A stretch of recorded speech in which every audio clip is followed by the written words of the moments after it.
یہ صرف آنکھوں کی نحوست ہے جو ہماری غلط استعمال ہوتی ہیں. اللہ گندی آنکھ کو کبھی توفیق نہیں دے گا قرآن پڑھنے کی.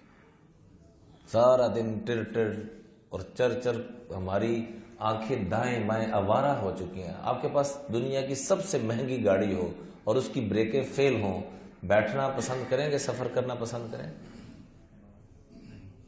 یہ انسان کائنات کی اللہ کی قسم سب سے بہترین سواری ہے، سب سے بہترین مخلوق ہے، سب سے بہترین، اس سے اچھی چیز اللہ نے کوئی نہیں بنائی. لیکن جب اس کی آنکھ آوارہ ہوتی ہے تو سمجھ لیں اس کی بریک فیل ہو گئی. اس کی زبان آوارہ ہوتی ہے، اس کی زبان سے دوسروں کو تکلیف پہنچتی ہے تو سمجھ لیں کہ اس کی بریکیں فیل ہو چکی ہیں. اس کے کان آوارہ ہوتے ہیں تو سمجھ لیں کہ اس کی بریکیں فیل ہو چکی ہیں. تو بریکیں فیل ہونے اس گاڑی کی کیا اوقات رہتی. اس لیے قرآن نے کہا کہ جو قرآن سے وابستہ نہیں ہیں اور اپنے آپ کو آوارگی میں لے کے چل رہے ہیں، غفلت کی زندگی گزار رہے ہیں، اولئک کالانعام بل ہم اضل، یہ انسان نہیں ہے، یہ تو جانور ہے. دکھنے میں انسان ہے، حقیقت میں حیوان ہے. تو پہلی وحی نازل ہو رہی ہے کہ خالق کے متعلق پڑھو. ہم نے خالق کے متعلق پڑھا ہی کچھ نہیں. بتائیے، سچ سچ بتائیے، آج تک ہم نے خالق کے متعلق پڑھا کہ مخلوق کے متعلق پڑھا؟ کو بولیں تو صحیح کچھ. ہمارے گھروں میں ماحول خالق کے متعلق پڑھنے کا ہے، مخلوق کے متعلق ہے. ہمارے معاشرے کے اندر خالق کے متعلق پڑھنے کا ہے، یہ مخلوق کے متعلق ہے. تو پھر خالق سے مانگتے کیوں ہیں؟ جب اس کو پڑھنا ہی پسند نہیں کرتے، دیکھنا ہی پسند نہیں کرتے، سننا ہی پسند نہیں کرتے، تو پھر کھائیں دھکے. ہم جہاں کھا رہے ہیں پھر ہمارے مقدر میں دھکے ہی آنے، اور کیا آنے. وہ معزز سے زمانے میں مسلمان ہو کر ہم خار ہوئے تارک قرآن. ہم جو آج ذلیل ہو رہے ہیں اسی وجہ سے ہو رہے ہیں.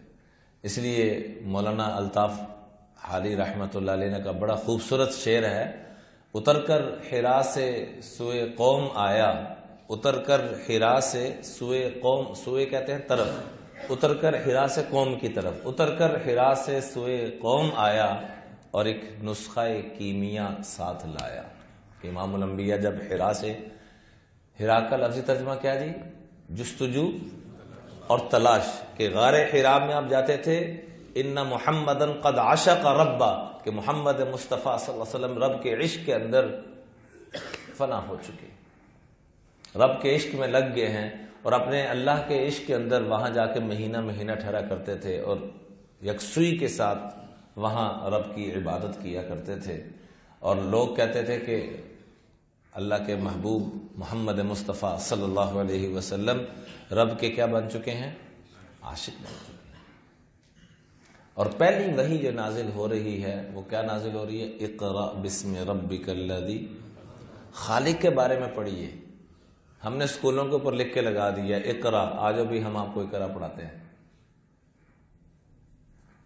جاؤ چین جاؤ، جا تمہیں چین جانا پڑے گا، چین ہی جانے رہی ہو. اور وہ کیا سلوک کر رہے ہیں وہ میرے آپ کے سامنے ہی. اور وہ نہیں، یہ رب کا غیبی نظام حرکت میں آئے گا جب ہم اسلام کی ترتیب پہ رہیں گے میرے عزیزوں، تو رب کی رحمت برکتیں نازل ہوتی رہیں گی. جو ہی اس کو چھوڑیں گے ذلیل و خوار ہوں گے.